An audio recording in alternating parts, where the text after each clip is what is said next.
नमस्कार, स्वागत है आप सभी का। देखो, हमारे चैप्टर का नाम था परिवहन, संचार और व्यापार। यानी कि हमें इसमें क्या क्या पढ़ना था। ट्रांसपोर्टेशन की जितनी भी चीज़ें हैं पूरी दुनिया में वो पढ़नी थी। उसके अलावा हमें संचार यानी कम्युनिकेशन नेटवर्क जो है वो पढ़ना है। उसके अलावा जो व्यापार होता है वो पढ़ना था। तो अब तक हमने रेलवेज़ पढ़ लिया है, वाटरवेज़ पढ़ लिया है और सड़क वाले रास्ते पढ़ लिए हैं। तो तीनों चीज़ें हमने पढ़ ली हैं। अब देखो, इनके अलावा और कौन से रास्ते हैं जिनसे कि व्यापार हो सकता है पूरी दुनिया में। अब हवा के जरिए भी तो व्यापार होता है, एरोप्लेन्स के द्वारा। अब एरोप्लेन्स जो है आपकी बुक में ज़्यादा आपको नहीं दे रखा है, एरोप्लेन वाले रास्ते आपको नहीं पढ़ने, वो इतने रिलेवेंट नहीं है आपके लिए, क्योंकि जो एयरवेज है हमारी मेनली वो पैसेंजर्स को ढोने में काम में आती है, वो व्यापार के काम में नहीं आते। ज़्यादा बहुत कम सामान जो है जहाज़ों से ढोया जाता है, क्योंकि बहुत महंगा होता है जहाज़ से किसी भी सामान को एक जगह से दूसरी जगह भेजना। तो मेनली व्यापार में सड़क, रेलवे और वाटरवे, ये तीनों चीज़ें ही काम आती हैं। तो वायु परिवहन के बारे में आपको सिर्फ एक दो लाइन समझनी है, वो आप देख लो क्या क्या है। वायु परिवहन यानी कि एयर ट्रांसपोर्ट सबसे फास्ट ट्रांसपोर्ट है, आप सभी को पता है। सबसे ज़्यादा जल्दी अगर कोई सामान भेजना हो हमें, तो हम वो हवा के ज़रिए भेज सकते हैं, जहाज़ों के ज़रिए भेज सकते हैं। कोई भी देश 35 घंटे से ज़्यादा दूर नहीं है आज दुनिया में। आप ये मानो, अगर आपको दुनिया के एक कोने से लेकर दुनिया के दूसरे कोने में जाना है, तो उसमें आपको मैक्सिमम 35 घंटे लगेंगे। ठीक है?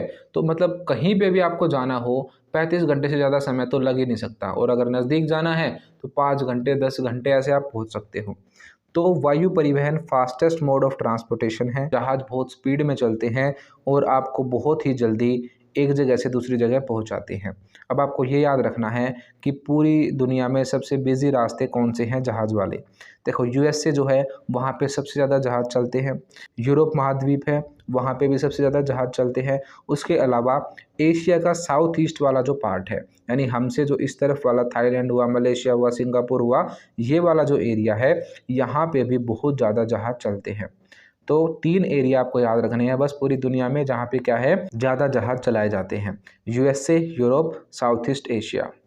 अब आपको याद रखना है अमेरिका। पूरी दुनिया में सबसे ज़्यादा जहाज़ अमेरिका में ही चलते हैं। पूरे वर्ल्ड के 60% रास्ते का, हवा वाले रास्ते का, मैंने आपको बताया था ना, जैसे कि सड़कों पे रास्ते होते हैं, वैसे ही समुद्र के भी रास्ते होते हैं और वैसे ही हवा में भी रास्ते होते हैं। ऐसे ही कोई भी उठ के कहीं भी नहीं चल सकता।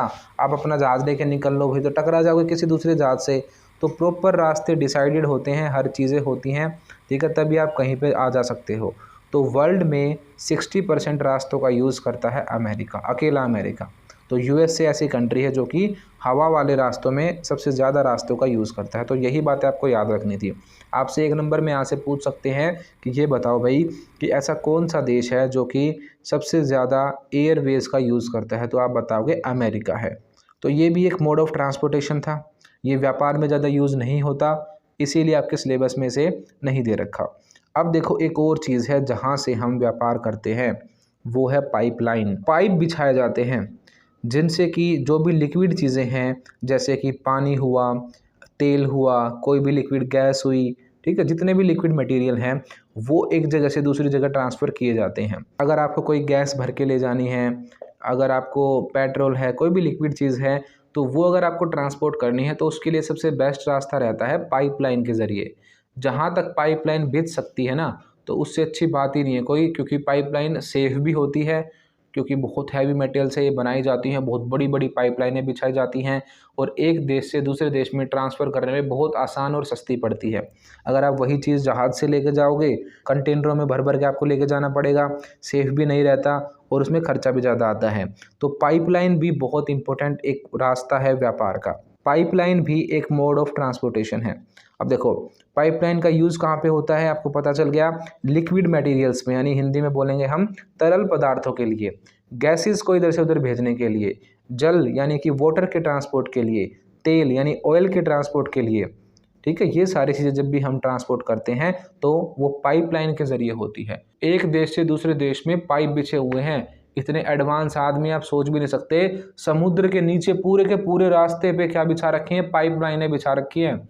यूरोप से अमेरिका तक डायरेक्ट पाइपलाइनें बिछा रखी हैं। तो अब इस टॉपिक में हम यही पढ़ेंगे कि पूरी दुनिया में कहाँ कहाँ पे कौन सी पाइपलाइन बिछा रखी है। देखो, सबसे मेन बात, जो हम डेली यूज़ करते हैं, एलपीजी हुआ, पानी हुआ, तेल हुआ, इनमें सबसे मेन रोल है पाइपलाइन का। और एक और बात है, जो कोयला है, कोयले को भी पिघलाकर पाइपलाइनों के जरिए ट्रांसपोर्ट किया जाता है। अब देखो न्यूजीलैंड में आपको एक खास बात ध्यान रखनी है। न्यूजीलैंड जो है वहाँ पे दूध जो है वो भी पाइपलाइन से भेजा जाता है। ठीक है, तो आपको याद रखना है कि दूध का ट्रांसपोर्टेशन न्यूजीलैंड में पाइपलाइन से होता है। पाइपलाइन आप सबको पता होगा ना, जैसे आपके घर पे जो पानी आता है वो कैसे आता है, पाइपलाइन से तो आता है, पाइप बिछे हुए हैं, फिर आपको कनेक्शन मिला हुआ है वहाँ से। ठीक है, ऐसे ही न्यूजीलैंड में दूध भी जो है वो पाइपलाइन से आता है। अब है पहला नाम आपका जो आपको याद रखना है, वो है बिग इंच। ये एक पाइपलाइन है जो कि मैक्सिको की खाड़ी में है और तेल के कुओं से जुड़ी हुई है। और जो यहाँ से मैक्सिको से तेल निकलता है वो भेजती है ये अमेरिका और कनाडा में। ठीक है, देख लो आप कहाँ से कहाँ तक जा रही है, मैक्सिको से अमेरिका और कनाडा। तो आपको याद रखना है क्या नाम आया है पहली हमारी पाइपलाइन का, बिग इंच। ज़्यादा नहीं पढ़नी है आपको, इसमें 2 ही 3 पढ़नी है, छोटी छोटी हैं, अच्छे से इन नाम को देख लो और इनको अच्छे से याद कर लेना। पहली है हमारी बिग इंच, कहाँ से कहाँ तक, मैक्सिको से लेकर अमेरिका और कनाडा तक। हिंदी में भी यही नाम रहेंगे इनके। तो जो अमेरिका है ना, उसमें लगभग 17% जो माल है यानी सामान है उसकी ढुलाई पाइपलाइन से ही होती है। दूसरी पाइपलाइन देखो आप, उसका नाम है कोमेकोन पाइपलाइन। अब ये कोमेकोन कहाँ से कहाँ तक है, ये है यूरोप में। अब यूरोप में यूराल नाम की जगह है, वहाँ से वोल्गा तक ये जाती है। लगभग 4800 किलोमीटर लंबी है ये और वर्ल्ड की सबसे लंबी पाइपलाइन है। तो इसका नाम तो आपको अच्छे से याद कर लेना है, क्योंकि पक्के चांसेस है आपसे शॉर्ट क्वेश्चन में ये क्वेश्चन पूछे कि ये बताओ भाई वर्ल्ड की लार्जेस्ट पाइपलाइन कौन सी है, तो आप क्या बताओगे, कोमेकोन। कहाँ पे है ये, यूरोप में है, इसको अच्छे से याद कर लेना। तो यही 2 मेन पाइपलाइन थी। उसके अलावा देखो यूरोप, एशिया, रशिया और इंडिया, इन जगहों पे जो तेल के कुएं हैं यानी जहाँ से तेल निकलता है, तो इन देशों ने भी आपस में क्या बिछा रखी है, पूरी पाइपलाइन बिछा रखी है। पूरे यूरोप में, एशिया में, रशिया में, इंडिया में, इन सारी जगहों पे क्या है, पाइपलाइन बिछाई गई हैं तेल के कुओं से तेल सप्लाई करने के लिए अपनी मार्केट में।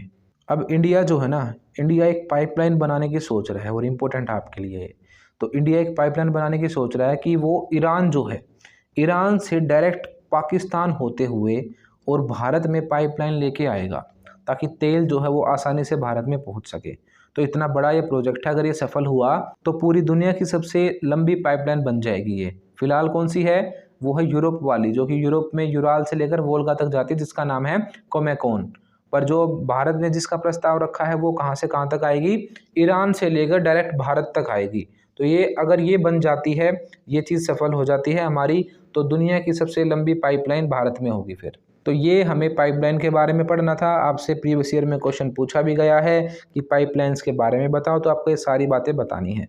पहली बात क्या बताओगे, मेनली लिक्विड को, गैसेस को ढोने का काम ये करती हैं पाइपलाइंस।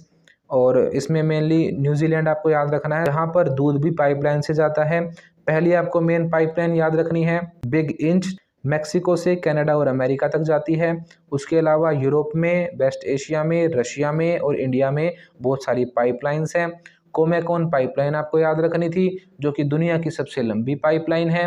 और भारत कहाँ से कहाँ तक पाइपलाइन बिछाने की सोच रहा है, ईरान से डायरेक्ट भारत तक। तो ये थी हमारी कुछ मेन बातें जो हमें पाइपलाइंस में याद रखनी है। अच्छे से इन टॉपिक्स को आप पढ़ना, पहली बार में वीडियोस को देख के सिर्फ समझना, और दूसरी बार में जब इन वीडियोस को देखो तो अपने नोट्स साथ साथ बनाते रहना। अब देखो हमारा लास्ट टॉपिक बचा है, वो है कम्युनिकेशन यानी कि संचार, यानी कि फ़ोन वगैरह, टेलीफोन, टेलीग्राफ, जिससे भी आपस में आप बात करते हो वो क्या है, संचार की चीज़ें हैं। तो इसमें क्या क्या आएगा आपका, telephone, telegraph, internet, mobile phone, से सारी चीज़ें किसमें हैं, आपकी संचार में है। अब संचार की शुरुआत कहाँ से हुई, आप सभी को पता होगा, ग्राहम बेल ने फ़ोन का आविष्कार किया। तो कहाँ से थे वो, अमेरिका से। तो अमेरिका से इन चीज़ों की शुरुआत हुई। अब आपको एक बात ध्यान रखनी है कि पूरी दुनिया में आज क्या बिछाए गए हैं, ऑप्टिक फाइबर्स बिछाए गए, यानी कि तार बिछाए गए हैं समुद्र के नीचे से ही। अब आप सोचो, आपको लग रहा होगा कि सिर्फ ये टावरों से कनेक्शन आते हैं, ऐसा नहीं है। पूरी दुनिया में जो आज इंटरनेट की इतनी अच्छी स्पीड आ रही है, उसके लिए समुद्रों के नीचे देशों में आपस में क्या बिछाए गए हैं, ऑप्टिक फाइबर्स बिछाए गए हैं। तो ज़मीन के नीचे से भी जो है इंटरनेट का जो नेटवर्क है उनके कनेक्शन बिछाए हुए हैं। तो आपको ध्यान रखना, आपसे पूछ सकते हैं कि आज के टाइम पे किन फाइबर्स का यूज़ होता है, तो आप बताओगे ऑप्टिक फाइबर्स का यूज़ होता है बेटर कनेक्शन के लिए, अच्छी रेंज तभी आती है। आप देखते हो ना, पहले के टाइम पे सिग्नल नहीं आते थे, पर आज के टाइम पे ऐसा कोई एरिया नहीं है जहाँ पे सिग्नल नहीं आते हो, क्योंकि ऑप्टिक फाइबर्स बिछाए गए हैं और बहुत अच्छा कनेक्शन उससे हो गया है। आपको अब इंटरनेट से रिलेटेड इंडिया की कुछ चीज़ें याद रखनी है। देखो हमारे सैटेलाइट से कुछ, सबसे पहला सैटेलाइट है हमारा आर्यभट्टा, जो कि 19 अप्रैल 1979 में जो है वो लॉन्च हुआ। उसके बाद भास्कर 1, ये भी 1979 में लॉन्च हुआ। फिर 1980 में हमने रोहिणी नाम का बनाया सैटेलाइट, और उसके बाद एप्पल नाम का APPLE, इसकी फुल फॉर्म है एरियन पैसेंजर पेलोड एक्सपेरिमेंट। ठीक है, तो ये अगले साल हमने 1981 में लॉन्च किया, तो आपको याद रखने हैं। और उसके अलावा भास्कर, चैलेंजर, इनसेट, ये ऐसे सैटेलाइट्स हैं हमारे जिनसे आप टीवी देखते हो आज, जिनसे दूरदर्शन हमारे भारत में आया, रेडियो हमारे भारत में आया। ठीक है, 1980 से पहले था कहीं पे यहाँ पे दूरदर्शन और रेडियो, तो 1980 में, 1990 में आपने देखा होगा खूब रामायण महाभारत ये चीज़ें फेमस हुई थी, तो पहली बार ये दूरदर्शन चला था कहीं पे। और वो किस वजह से हो पाया, क्योंकि हमने अपने सैटेलाइट्स बनाए। तो हमारे टीवी इंडस्ट्री में, हमारी कम्युनिकेशन इंडस्ट्री में बहुत बड़ा रोल है इन सैटेलाइट्स का, तो आपको इनके नाम याद रखने हैं। आर्यभट्ट है 1979 में, भास्कर है 1979 में, रोहिणी है 1980 में, एप्पल है 1981 में। ठीक है, भास्कर, चैलेंजर, इनसेट, ये भी बहुत इंपॉर्टेंट है, और इनकी वजह से ही दूरदर्शन और रेडियो भारत में आया। ठीक है, ये मेन सैटेलाइट्स थे इंडिया के। अब आपको बस थोड़ा सा समझना है कि जो इंटरनेट है वो है क्या। मैंने अभी आपको बताया पूरी दुनिया में ऑप्टिक फाइबर्स बिछे हुए हैं जो कि कनेक्टिविटी का काम करते हैं, कनेक्शन को अच्छा बनाते हैं।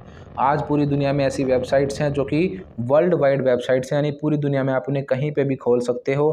ठीक है, आप लिखते हो ना www.com, तो वो क्या है, वर्ल्ड वाइड वेबसाइट। www की फुल फॉर्म क्या है, वर्ल्ड वाइड वेबसाइट्स, यानी कि पूरी दुनिया में चलने वाली वेबसाइट्स। ठीक है, और इंटरनेट ने आज पूरी दुनिया को एक कर दिया है, आपस में जोड़ दिया है। दुनिया डिजिटल होती जा रही है, इलेक्ट्रॉनिक नेटवर्क का ज़बरदस्त विस्तार हो रहा है। तो आपको कुछ डाटा दिया गया है आपकी बुक में, बस इसे समझ लो एक बार। 1995 में, 1995 में लगभग इंटरनेट के 5 करोड़ यूज़र्स थे। 2010 में लगभग 200 करोड़ यूज़र्स हो गए, और 2022 में लगभग 460 करोड़ से भी ज़्यादा आदमी इंटरनेट का यूज़ कर रहे हैं। तो आप देख लो, सबसे ज़्यादा आज के टाइम पे इंटरनेट का यूज़ हो रहा है। आप अब पढ़ाई कर रहे हो, वो भी आप इंटरनेट पे बैठ के ही कर रहे हो। मैं आपको पढ़ा रहा हूँ, मैं भी इंटरनेट से ही पढ़ा रहा हूँ आपको। तो इंटरनेट के बिना आजकल दुनिया लगभग, ये मान लो आप, रुक सी जाएगी अगर इंटरनेट नहीं होगा तो। तो आज की डिजिटल दुनिया है और इंटरनेट का इसमें बहुत रोल है। अब आपको ये ध्यान रखना है कि सबसे ज़्यादा इंटरनेट यूज़ करने वाली कंट्री कौन कौन सी हैं। देखो, नंबर 1 पे आती है USA। इंटरनेट की शुरुआत भी USA से हुई है। माइक्रोसॉफ्ट कंपनी का नाम भी आपको पता होगा, तो मेनली उसी ने इस चीज़ में मेन रोल निभाया है। तो USA नंबर 1। उसके बाद ब्रिटेन आता है, जर्मनी, फिर जापान, चाइना और इंडिया। ये वो कंट्रीज़ है जहाँ पे इंटरनेट सबसे ज़्यादा यूज़ होता है। तो ये हमने चैप्टर बिल्कुल अच्छे से सारा पढ़ लिया है। इसमें मेनली हमें जो मोड्स ऑफ ट्रांसपोर्टेशंस हैं वो याद रखने हैं कि समुद्र के रास्ते कहाँ से कौन सा है, उसके अलावा रेलवे के रास्ते कौन से हैं, उसके अलावा सड़क के रास्ते कौन से हैं। उन चीज़ों को आप बहुत अच्छे से पढ़ना, अच्छे से अपने नोट्स बनाना और मेहनत करना, अच्छे से मन लगा के पढ़ाई करना। आपको आपके एग्ज़ाम्स में टॉप करने से कोई नहीं रोक सकता। मैंने आपको सारी चीज़ें बिल्कुल डीप में पढ़ा दी हैं, एक एक चीज़ आपको कवर करा दी है।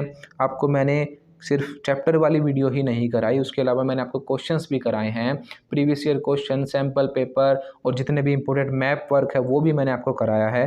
तो अगर आपको मेरी मेहनत पसंद आई है तो वीडियोज़ को लाइक ज़रूर करें और अपने दोस्तों तक शेयर भी करें। अगर आपको ज्योग्राफी के हैंड रिटन नोट्स PDF चाहिए तो हमें इस नंबर पर व्हाट्सएप करें। आपको सिंपली इस पर 12th ज्योग्राफी नोट्स लिख के मैसेज सेंड करना है। आपको नोट्स बहुत ही नॉमिनल प्राइजेस पर मिल जाएंगे। अगर आप अदर सब्जेक्ट्स के भी चाहते हैं तो आपको 12th लिख के आगे वो सब्जेक्ट मेंशन करना है। जैसे आपको हिस्ट्री की चाहिए तो 12th हिस्ट्री नोट्स, पॉलिटिकल की चाहिए तो 12 पॉलिटिकल नोट्स लिख के मैसेज सेंड करना है। And other details you will get on WhatsApp. Thank you.